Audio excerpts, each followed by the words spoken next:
Civil Engineering at BVVS Polytechnic Bagalkot. In 2010, he completed his M.Tech from Basaveshwar Engineering College, Bagalkot. In 2013 and 14, Sir has got a Best Teacher Award from Basaveshwara Veerashaiva Vidyavartaka Sangha, Bagalkot. Presently, he is working as a HOD of Civil Engineering Department and also as Controller of Exam in BVVS Polytechnic Bagalkot. With this brief introduction, once again, I heartily welcome Professor S.S. Subbali sir and request him to deliver the lecture on learning skill. Thank you one and all. And over to the sir. Thank you very much, sir. And good evening to all the first semester students. Friends, as organizers were stuck up with some of the technical issues, we are delayed by almost 60 minutes for the commencement of the sessions of this workshop. But right now, the first session has started and I am going to present before you the session on effective learning.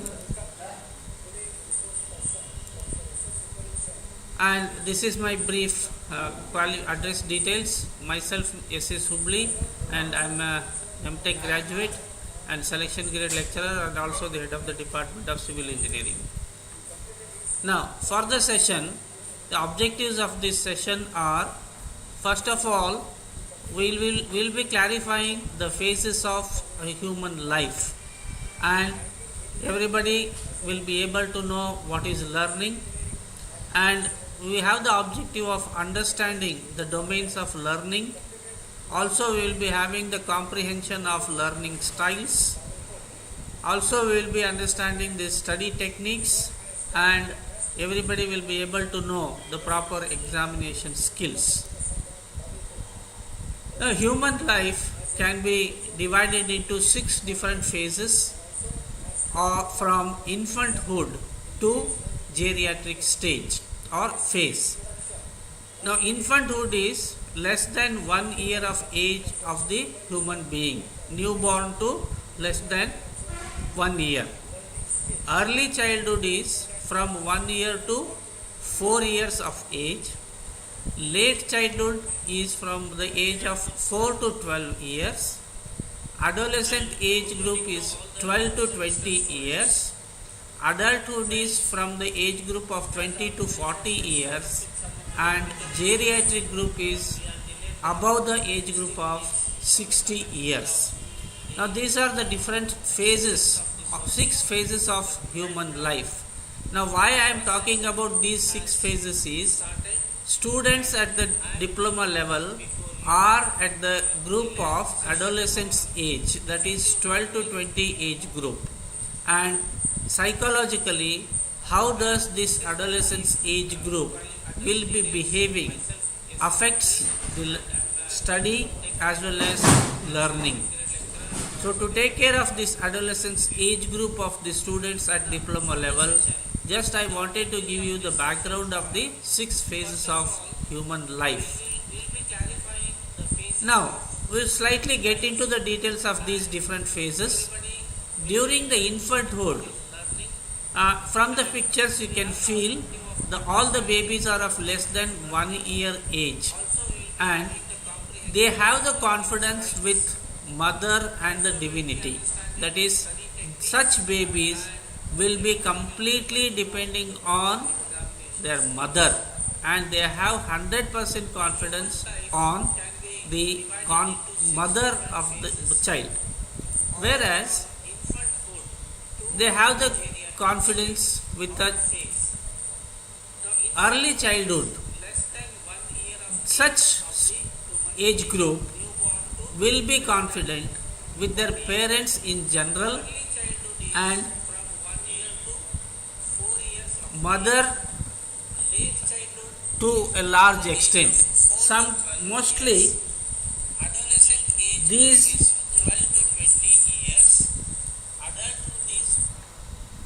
this age group of early childhood will be confident with both parents, father as well as mother.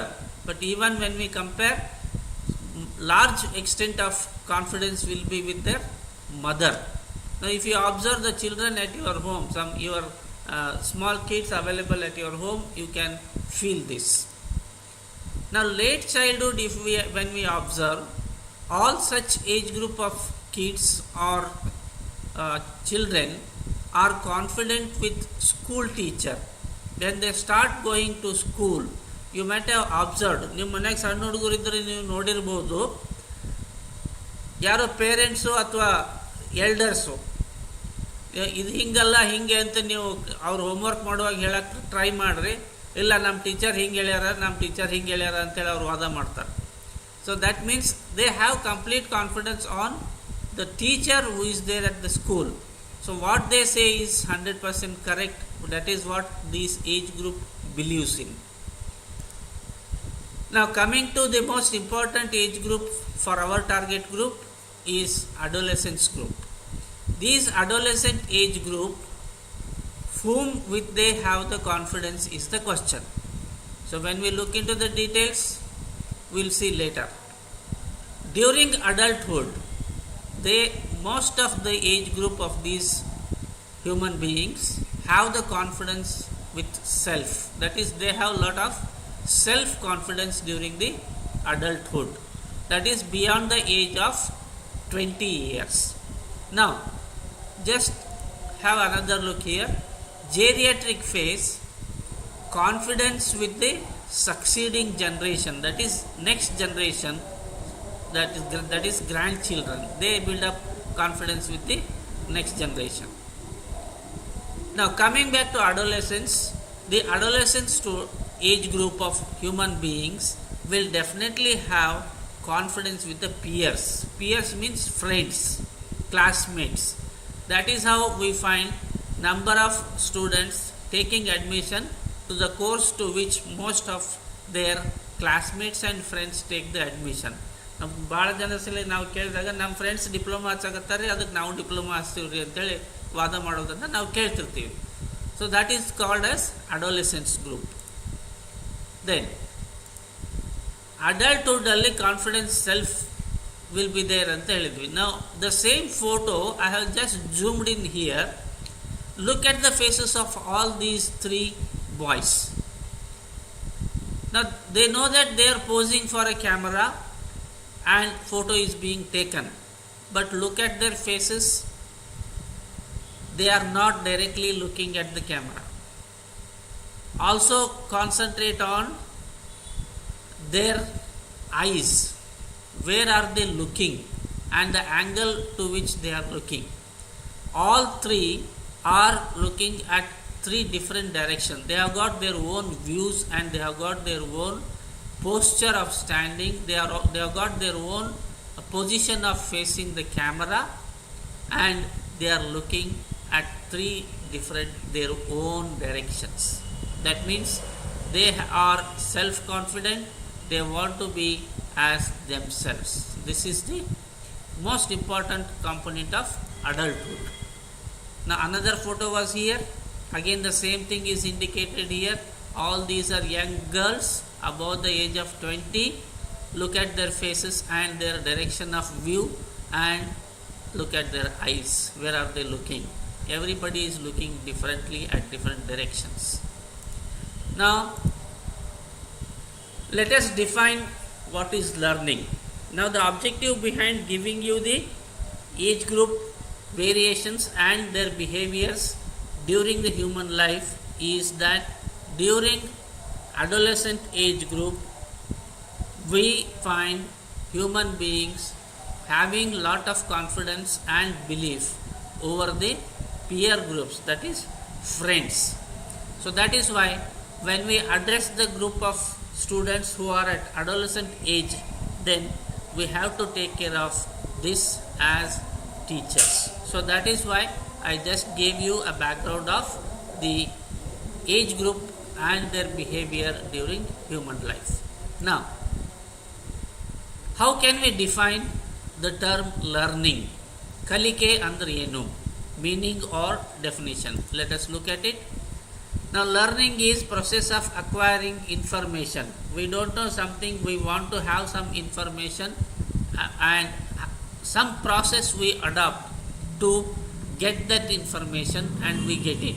So that process we can call it as learning. Now learning can also be defined as it is a process of acquiring skills, that is doing physically with hands, body parts. Like remember the days of when you learned cycling as a kid. Cycling is a skill.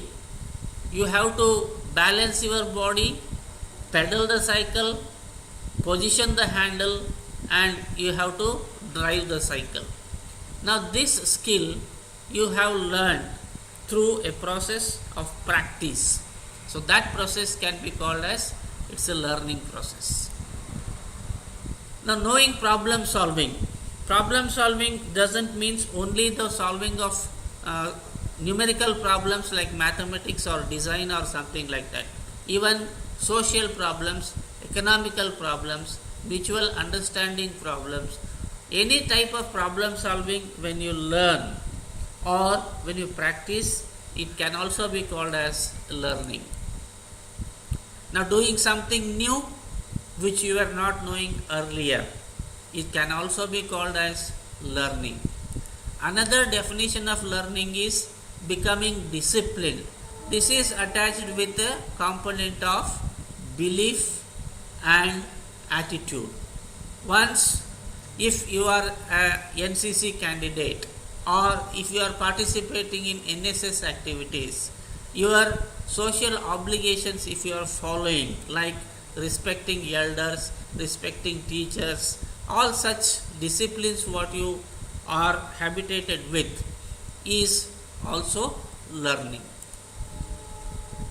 Most important definition of learning is change in behavior. Behavior can be either in terms of knowledge or in terms of skill or in terms of attitude and mannerism. Any change that happens with respect to your knowledge, skill and attitudes and beliefs, then it can be called as learning. And learning is lifelong process. That means, okay, I have reached the age of 50, now my learning will stop here. We cannot say like that. At any age one can learn. So learning is not having any age limits. It's a lifelong process. So these are the various definitions of learning. Now in pedagogy, learning is defined as, in a single sentence, it is the relative change in behavior resulting from reinforced practice. Now in this definition there are two components. One, it's a relative change in behavior.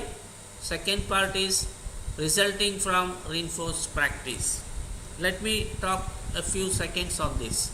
Relative change in behavior. Now leave apart relative, consider only change in behavior. That is what we said in one of the definitions of learning.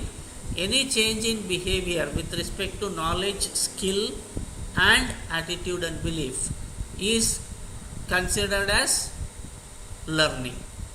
Now it is said as it is a relative change in behavior because it is changing with respect to time. Maybe few seconds back or 1 or 2 minutes back we were not clear or you were not clear about what is the exact definition of learning. But now after listening to me for 1 or 1.5 minutes, some understanding you have gained on the term or how to define the term learning. Now this is with respect to change in time. So that is why it is said as relative with the progress of time. So that is how it is called as relative change in behavior. Now how does it results as a permanent learning? It results into a permanent learning because of reinforced practice. Reinforced means made strong. Repeated practice makes your learning a permanent one, a confident one and stronger one. So that is why the overall simple definition of learning says it is the relative change in behavior which is a result of reinforced practice. Now, how does one learns? There are 4 different ways through which a human being learns. First one is learning from feeling. That is, anything you want to learn, first of all, one should have interest over that learning. Anything that you want to learn, whether you want to learn computers, whether you want to learn civil engineering, or you want to learn accountancy, whatever it is. You want to learn history, you want to learn economics, whatever it is, one should have a feeling, interest or motivation, inclination towards that topic. That is the first requirement. Another thing here is learning from feeling is by experience. Like ನೀವು ತೆನಾಲಿ ರಾಮನ್ ಬೆಕ್ಕಿನ ಕತೆ ಕೇಳಿರ್ಬೋದು. ಅವನು ಬೆಕ್ಕು ಹಾಲು ಕುಡಿತಿದ್ದಿಲ್ಲ ಅಂತ ಕತೆ ಕೇಳಿದ್ವಿ ನಾವು. ಯಾಕೆ ಅಂತಂದರೆ ಅವ ಒಂದ್ಸಲ ಫಸ್ಟ್ ಟೈಮು ಬಿಸಿ ಹಾಲು ಕೊಟ್ಬಿಟ್ಟಿದ್ದ ಬೆಕ್ಕಿಗೆ. ಅದು ಬಾಯಿಸು ಕುಟ್ಕೊಂಡು ಅದ್ರ ಮುಂದೆ ಹಾಲು ತಂದಿಟ್ರೆ ಬೆಕ್ಕು ಓಡಿ ಹೋಗ್ತಿತ್ತು. ಅದು ಹೆಂಗೆ ಕಲಿತು ಹಾಲು ಕುಡಿಬಾರ್ದು ಅಂತೇಳಿ ಬಿಸಿ ಹಾಲು ಇರ್ತಾವು, ಕುಡಿದ್ರೆ ನಾಲ್ಗೆ ಸುಡ್ತೈತಿ ಅಂತ ಕಲ್ತ್ಬಿಟ್ಟಿತ್ತು. That is also one type of learning, that is learning from feeling. Another way of learning is learning by watching, that is observation, nodi kali anta ಹೇಳ್ತಾರೆ. That is, this is what you do in most of the times in laboratories. Practicals ಮಾಡುವಾಗ observe ಮಾಡ್ತೀರಿ, demonstration ನೋಡ್ತೀರಿ. So that is by watching. Third way of learning is learning by thinking. ಅಂದರೆ ನೀವಿಲ್ಲಿ ವಿಷಯನ ಕೇಳಿಸ್ಕೊತೀರಿ, ಅರ್ಥ ಮಾಡ್ಕೊಳ್ಳಿಕ್ಕೆ ಪ್ರಯತ್ನ ಮಾಡ್ತೀರಿ, ತಲೆ ಕೆಲಸ ಕೊಡ್ತೀರಿ, ಥಿಂಕ್ ಮಾಡ್ತೀರಿ, ಅದು ನಿಮಗೆ ಅರ್ಥ ಆಗುತ್ತೆ, ಕಲಿತೀರಿ. That is learning by thinking. Fourth way is learning by doing. That is, it is related to skills. You do it, you physically use your body parts like hand, leg, and you do it. And you learn, like driving, drawing, repairing, servicing, all such things fall under the way of learning by doing. So these are the most 4 different ways of learning. Now let's look at next domains of learning. What are the 3 different domains of learning? They are also called as areas of learning, and they are also called as 3 H's of learning. Now what are these 3 H's of learning? We know that learning takes place in the human body at head, that is brain. Also it takes place at the heart by interest, motivation, respect, involvement, all dedication, all these things. Third H is hands, that is physical activities, skill oriented activities. So these are the 3 areas in the human body through which learning takes place. They are called as areas of learning or 3 H's of learning: head, heart and hands. Now, the same domains of learning as per pedagogy or education technology, domains are scientifically named as cognitive domain, affective domain and psychomotor domain. Here P is silent. How to remember these names? You just remember the first alphabet of all these 3 names, CAP: cognitive domain, affective domain and psychomotor domain. Now, previously we have seen the areas where the learning takes place, and each domain is related to one area. How? You see, learning through head or thinking, understanding is related to cognitive learning. Learning by feeling, interest, motivation, dedication, all is related to affective domain. And learning by hands, that is physical activities and doing, practicing, is called as psychomotor domain. So this is how the 3 domains of learning are defined. Slightly get into the details of these domains. Cognitive domain, here information is and knowledge is obtained. These are cognitive domain is related to gathering, collection or obtaining the information and new knowledge.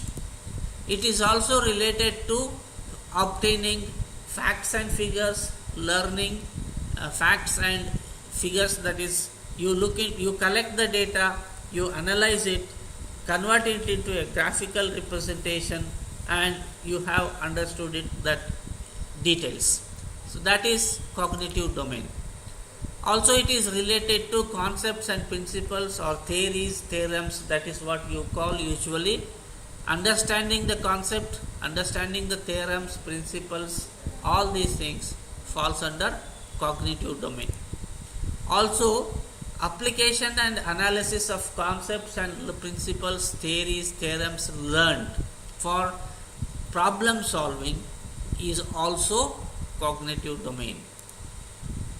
Now synthesizing, evaluation, decision making, creation, all these things are related to cognitive domain. That is, synthesizing means you need to summarize.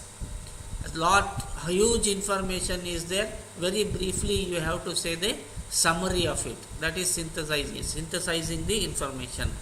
Evaluation means you need to have the assessment, you need to perform the comparison, you need to compare with the standards and check right or wrong, true or false, useful or not useful, as per the standards, not as per the standards. All such decisions what you take is evaluation process.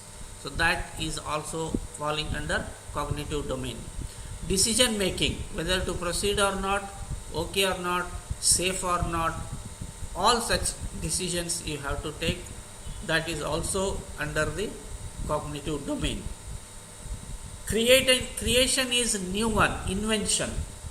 So that is also creation or invention is also possible, is taken under the domain of cognitive domain. Then what does it the thing component that is falling under affective domain? Affective domain is related to attitudes, your beliefs and your values. That is whether to respect elders or not is your value. And concern for others. So this usually we find in many of the nowadays some videos and social medias where we see many of the people shooting one of the accident site instead of helping the injured. That is concern for others. That is what it shows. So all that is related to your feelings, your beliefs, your expressions is related to affective domain.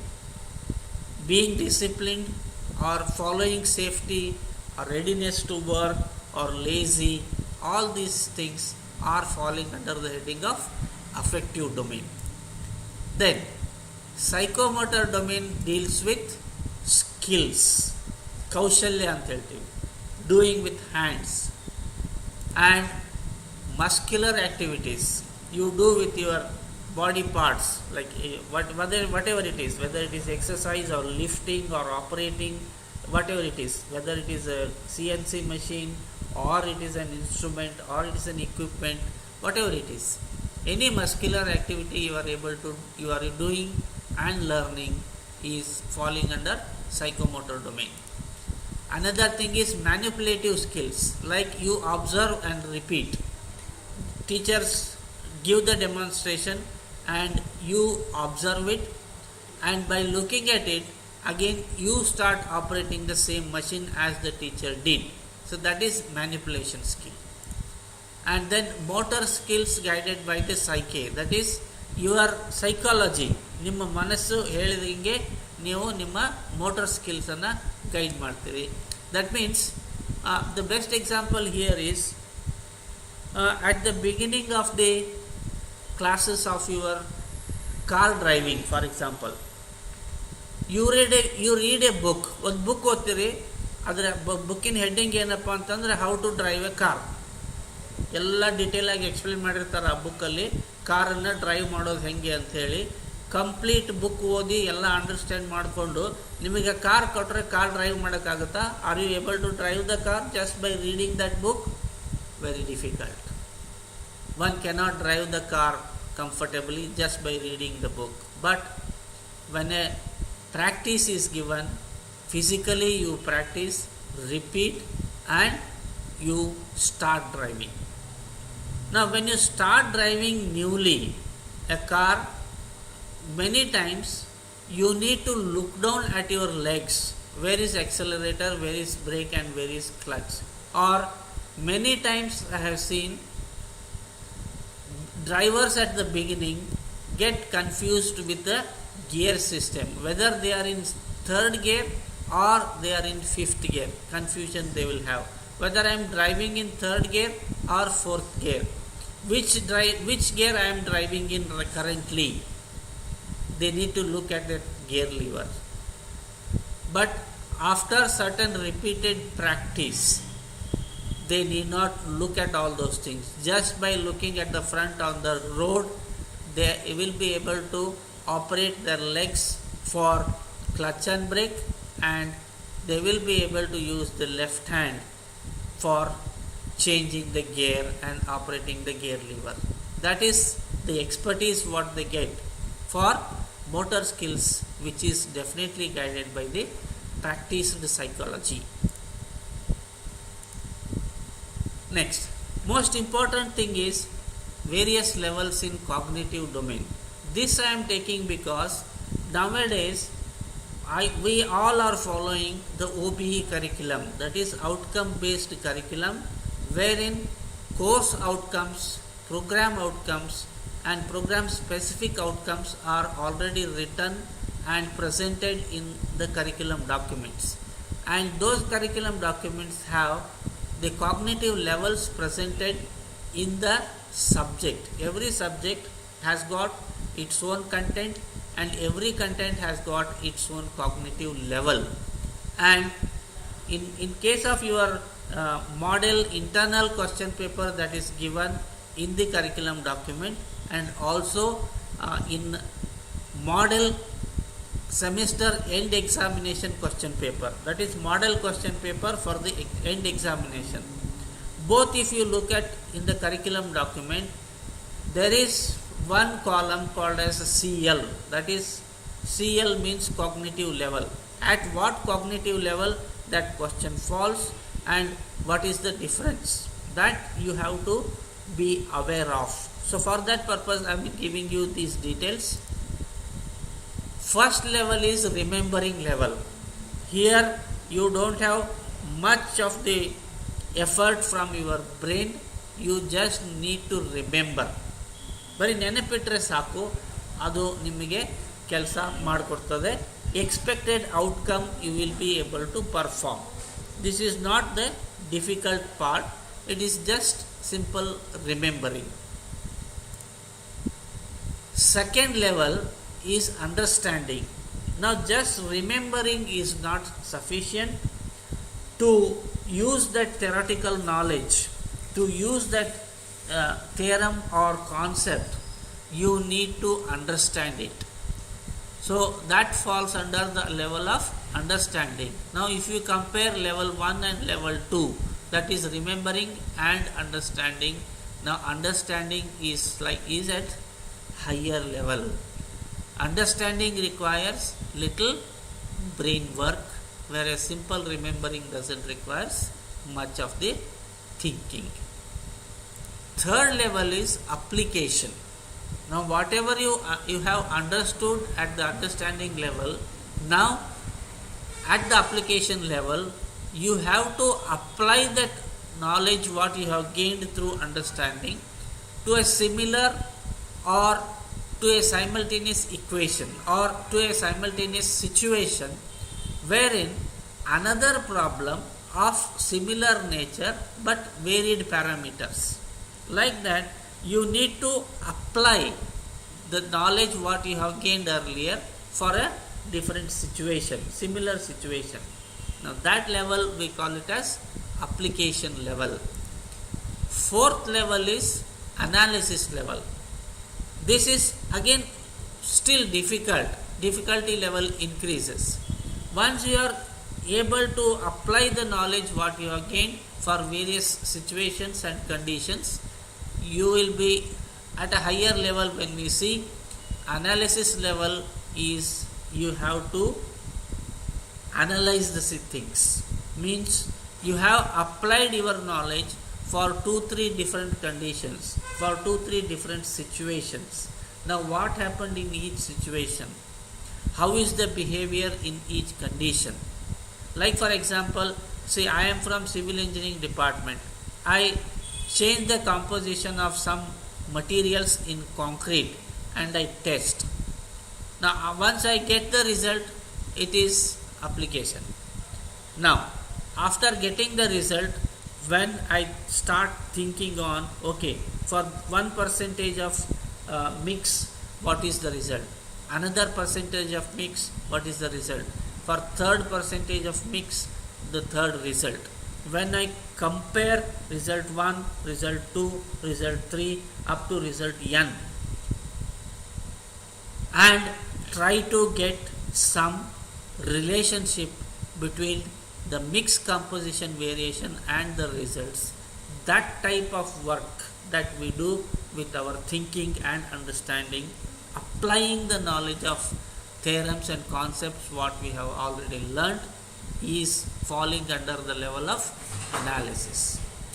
Next level is evaluation level, that is after performing the analysis, after performing your comparison, you need to have a decision to be made.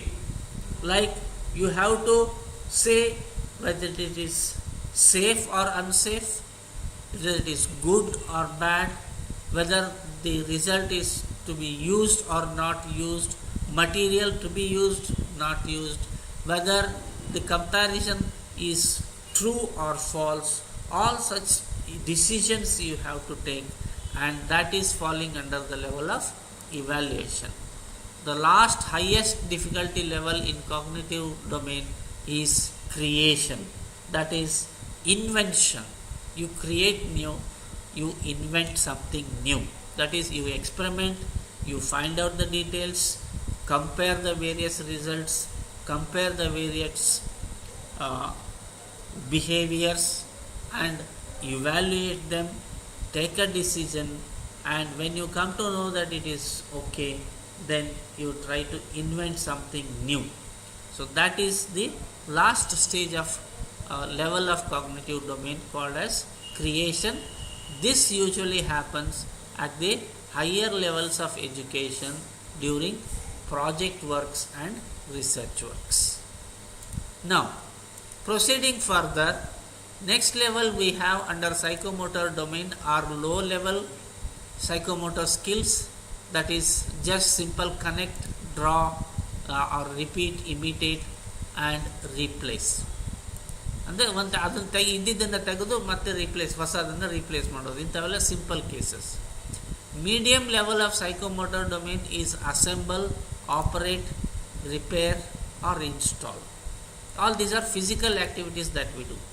Higher level of psychomotor domain is design, simulate, investigate or improvise. Andre you need to design something and then fabricate it, or simulate the condition and redesign it or remanufacture it, or investigate your assembly and operation, or improve the performance of your machine or design. All such things falls under psychomotor domain. Now coming further to various learning styles. So far what I have discussed is the theoretical part of learning, just to make you understand what is learning, what are the different ways of learning and what are the levels, domains and various levels of each domain in learning. But as a students, you are required to know about the various styles of learning. There are some statements here, just you look at them. Jeff Petty says what the learner does is more important than what the teacher does. Means, in case of learning to be successful, it is not important that what the teacher does, but it is more important that what the learner does. That is what Jeff Petty says. Now, I will use the meaning of these statements later. Now, again Jeff Petty again said, a lecture hour or a lecture class is an event where information passes from the notes of the lecturer into the notes of the student without passing through the brains of either. Either the teacher never limitedly bothered about what is he talking or what is he presenting about, and nor the students are concentrating on what information is being communicated by the teacher. When a lecture class happens, it is only the transfer of information from notes of the lecturer to the notes of the student. That is from the notebook of the teacher to the notebook of the students. That is what he said. Whereas Benjamin Franklin said, tell me, I forget. Teach me, I remember. Involve me, I learn. So when we want 100% efficient learning to take place, what we need to do? We don't want to just tell so that the learner or the student will later forget. We must not limit to only teaching so that student will remember but will not be learning completely. So if at all learning has to be completely occurring, then students must be involved in teaching learning process. All learners and teachers work together and cause effective learning to take place. That is what the meaning of this statement from Benjamin Franklin. Now how do people learn? There are different styles in which the learners learn. First thing is, it is widely known that students have different and preferred learning styles. All students do not learn in the same style. Each individual student has got his or her own different style of learning. Understanding learning styles encourages how best to improve the learning experience and what learning strategies will have the most impact. Meaning, why we are talking about learning styles here is, if the learner understands his preferred style of learning, his comfortable style of learning, which will definitely be encouraging him or her to learn further and also cause best learning, improved learning experience, and what will be the best learning strategy process that will be helping or causing greater impact for the learners to happen. So that when one wants to understand, the learner should be given an awareness on, okay, these are the various learning styles, which one is suitable for you. You just find out and then adopt it effectively for yourself. For that purpose, I am going to throw some light on different learning styles that are present, how to find out which one is your preferred style and how to make best use of it. Just the further 1 or 2 slides will give you that information. Now, first common learning style is visual learning. ಅಂದರೆ ನೋಡಿ ಕಲಿಯುವುದು ಅಂತ ಹೇಳ್ತಾರೆ. Visual learning, by looking at it, one learns. What are the characteristics? They relate most effectively to information and which is written. Means written notes, printed information if it is available, then these learners will look into it, read it and understand. Most uncomfortable with the teaching delivery where they are unable to take notes. That is, when the lecture class is going on, such students who are falling under the category of visual learners are not comfortable with the lecturing, talking by the teacher, because when the teacher talks they are unable to make their own notes. They are just concentrating on listening. So that is why they feel uncomfortable. And it is also most visual learners are most effective when they are using written communication. That is printed information, written notes, books, articles, journals, any such written information or printed information is available with them, they are very much comfortable with the learning.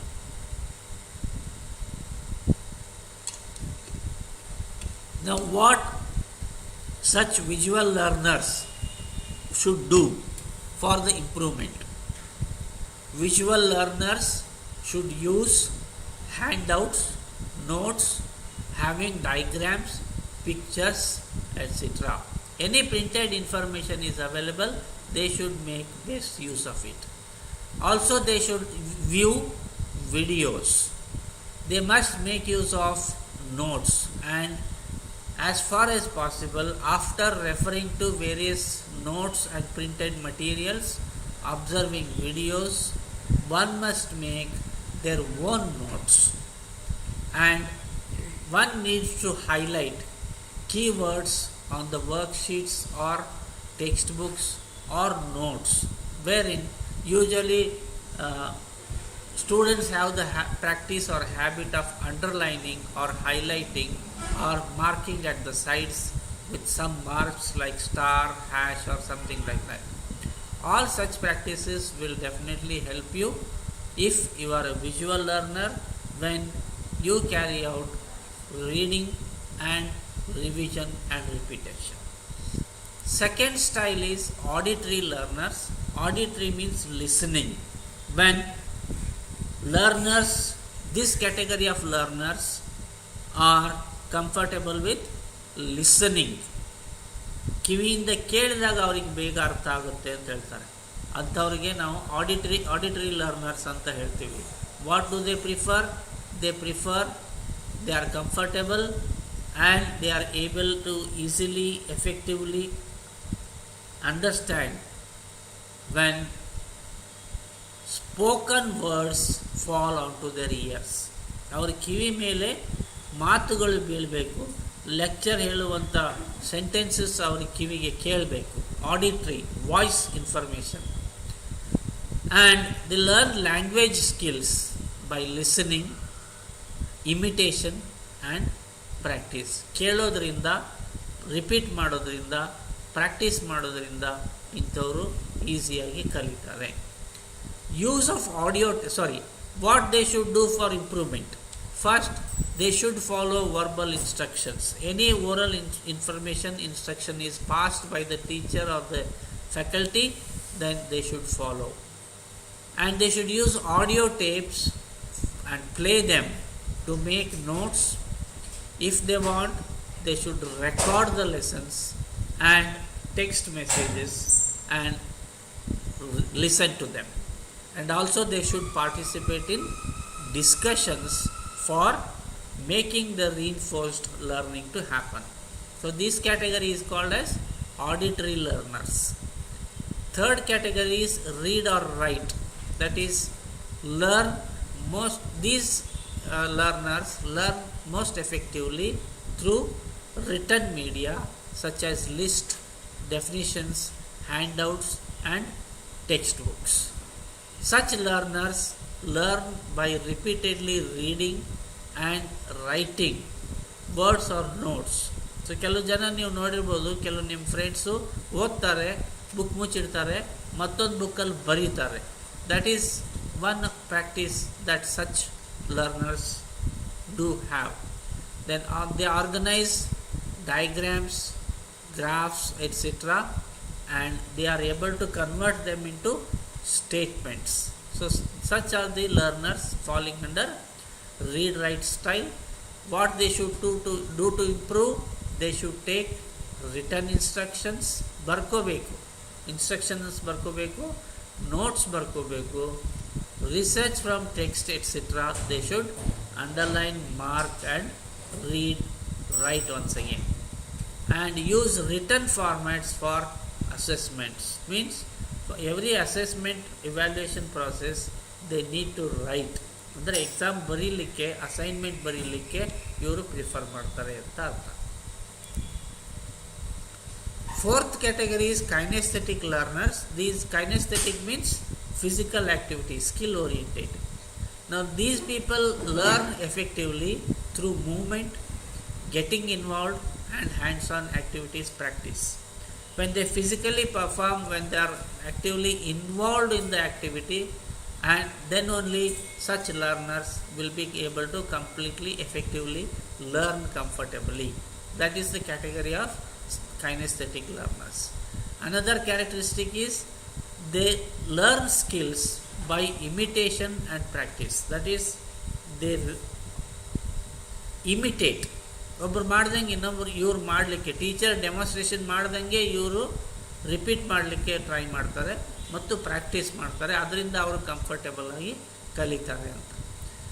They may find that they are impatient if they have to sit and listen for lengthy periods. So such learners do not prefer to attend continuously the classes. One class they attend for 1 hour, next hour they go out, third hour they come in for next subject, fourth hour again they go out. So that they have less patience when they are asked to sit continuously and listen continuously. So these are the characteristics of kinesthetic learners. Now what they should do to improve their learning?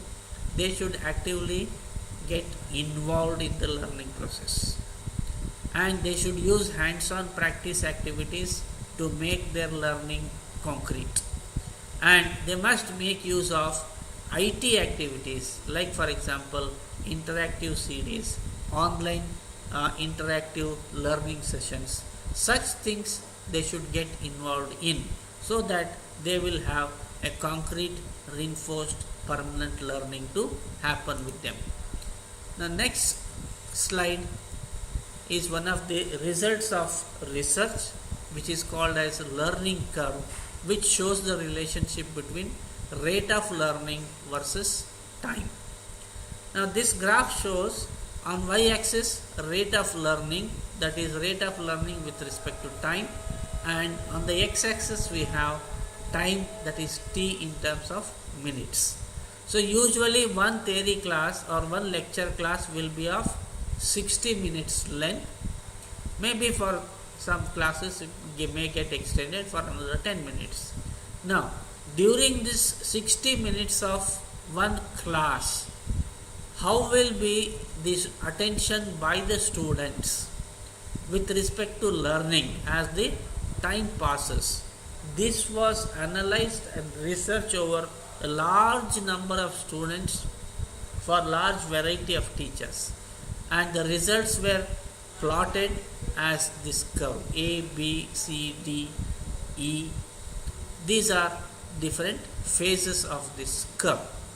Now if you just look at the curve, what we are able to understand here is, at the beginning of the class, that is 0th minute, attention level of the students is slightly lower compared to the next part of the curve, that is C point.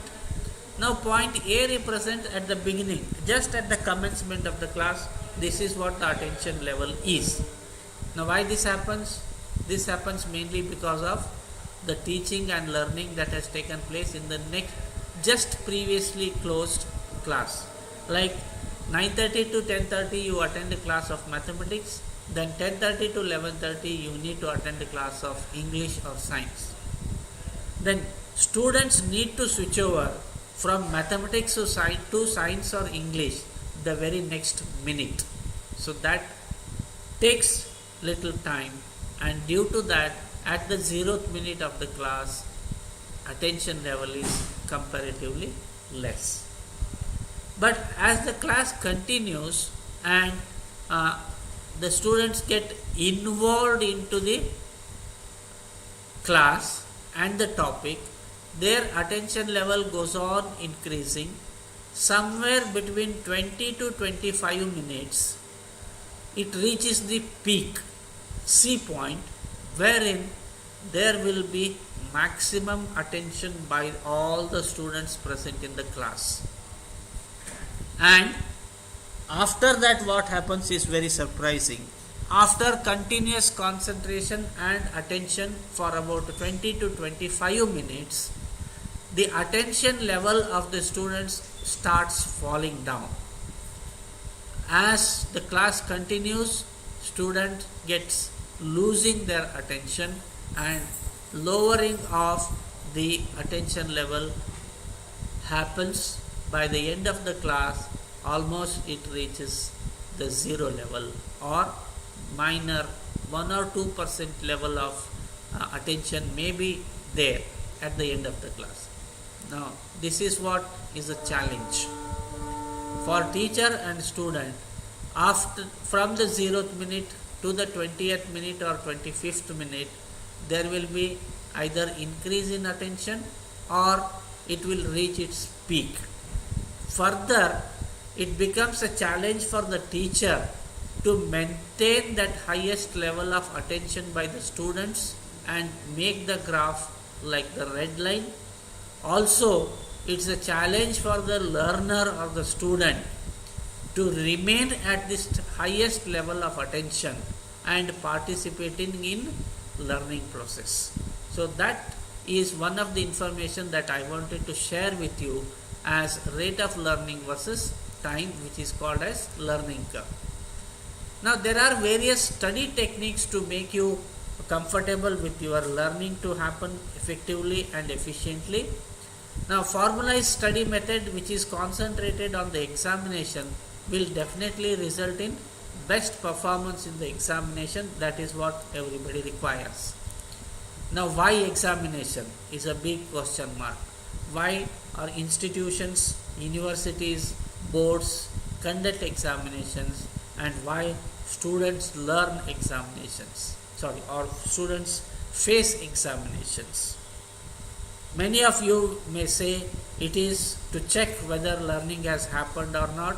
It is to check whether topics have been understood to the minimum level or not, or it is for you to whether to pass or fail.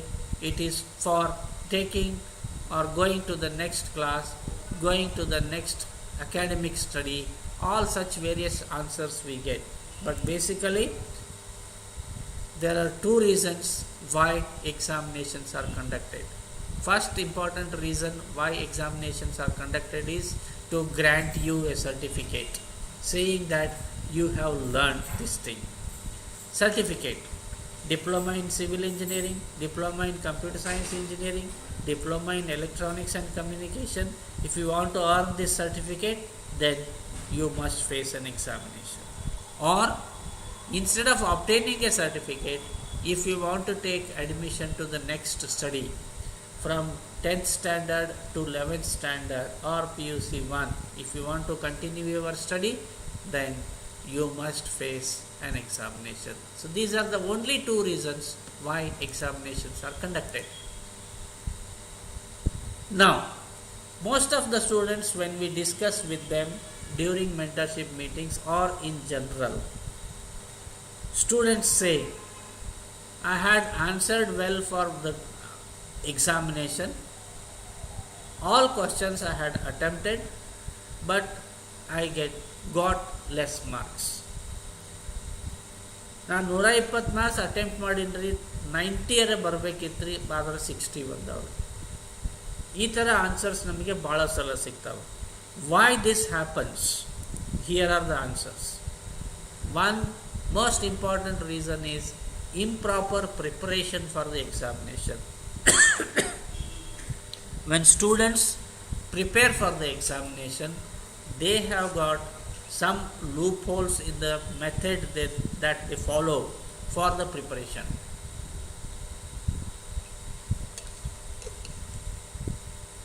And those loopholes are creating some leakage, and your efforts are getting slightly wasted. Second reason is postponing of studies. Still, examination is long back, so in future, after 4 months you have the examination. Why should I study now? Let us study later. Such a habit, such a practice of postponing the studies will definitely affect your performance. Third thing is risk of selective study. You have 100 marks to face the examination. In the subject, you have 10 chapters. So 10 marks for each chapter. Each chapter, if we take, you will not study all the 10 chapters to face the examination. Many of the students I have seen, they study 3.5 chapters so that they get 35 out of 100 and they hope to succeed in the examination and omit some content, few chapters from studying in subject. That should not be done. And reading without understanding. Just because somebody is observing, just because you should show to somebody that you are reading, you will be reading some information, but it will not be serving the purpose. You will not be understanding anything, just you are making a show. That will not result in your required performance. Now, how to improve your performance with the better study habits? First thing is, one should study difficult topics at the first.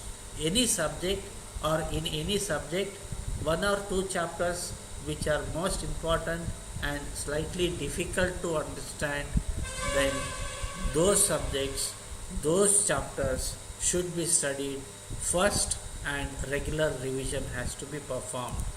Second best habit is make summaries and have recalls and revisions. Weekly revisions, monthly revisions, like that if you are performing, then definitely your performance in the examination will be good. Then again I repeat, selective study is dangerous, so avoid the risk of taking selective study. Completely study the whole syllabus and be ready to face the examination. Fourth best study habit is read with understanding, which is the opposite of my previous statement of bad habit of reading without understanding. Fifth best habit of good study habit is set your time limits. Have your time management skills, time management techniques you follow, for which you have a one dedicated session during this 4 days workshop of better learning skills. Follows those time management techniques, set your time limits, set your targets and work according to your timetable, personal timetable.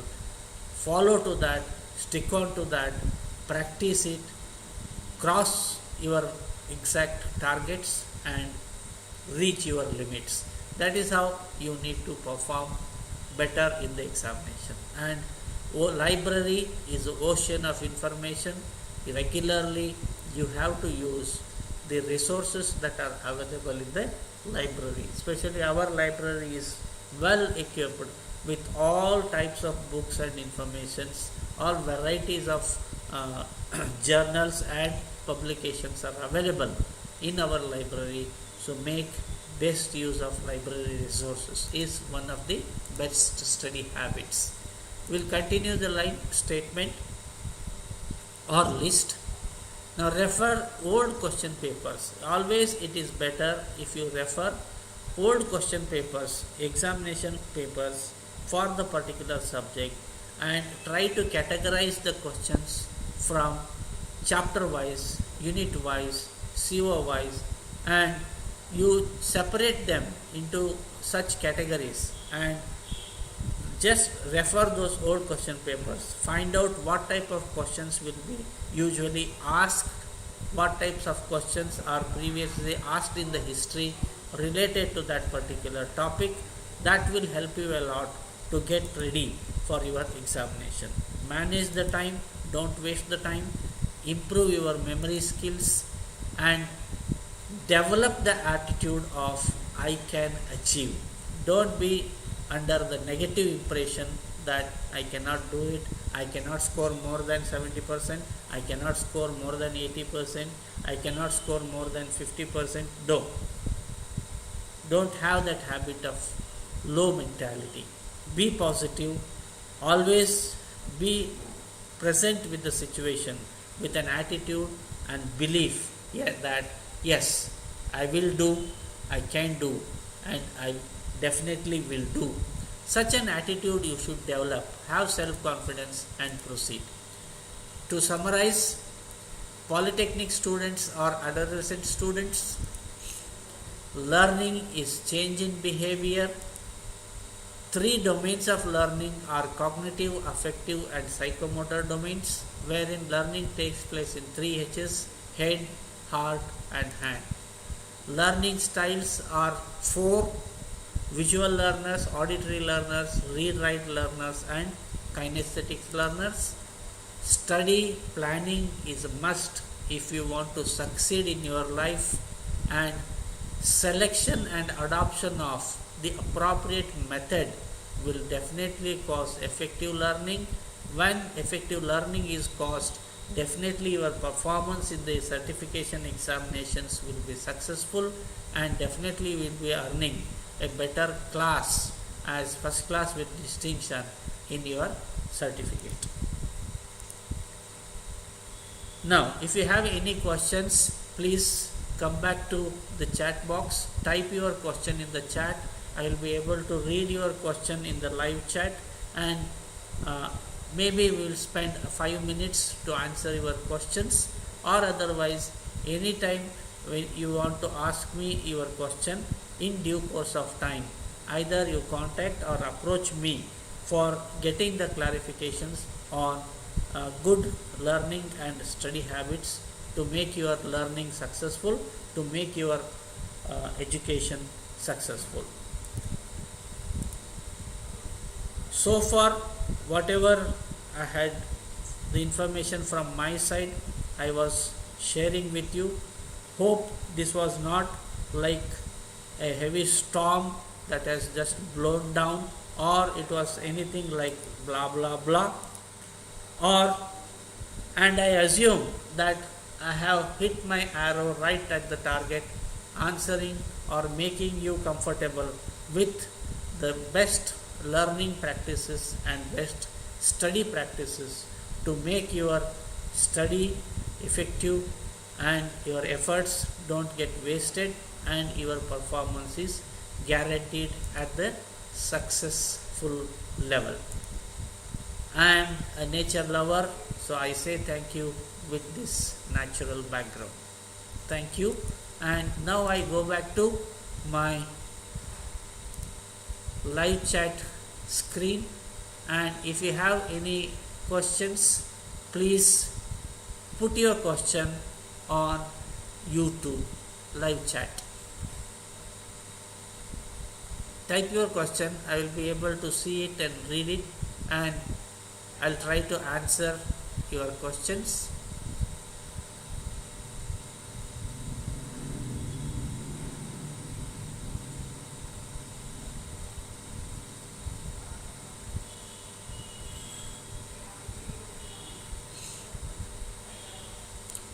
Okay, anytime in due course of time, if you have your doubts or questions to be answered, please consult me or contact me so that I can give you the guidance. Thank you for your participation in this live stream, and thanks for the organizers for giving me an opportunity to share with you my knowledge of learning and study methods. Thank you one and all.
Santhosh